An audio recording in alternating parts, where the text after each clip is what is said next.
You ask Tiger to solve. This deals with linear equations with one unknown.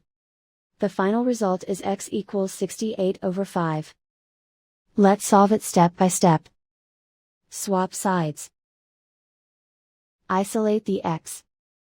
Multiply both sides by 20. Group like terms. Multiply the coefficients. Simplify the fraction. Multiply the fractions. Simplify the arithmetic. And so the final result is x equals 68 over 5.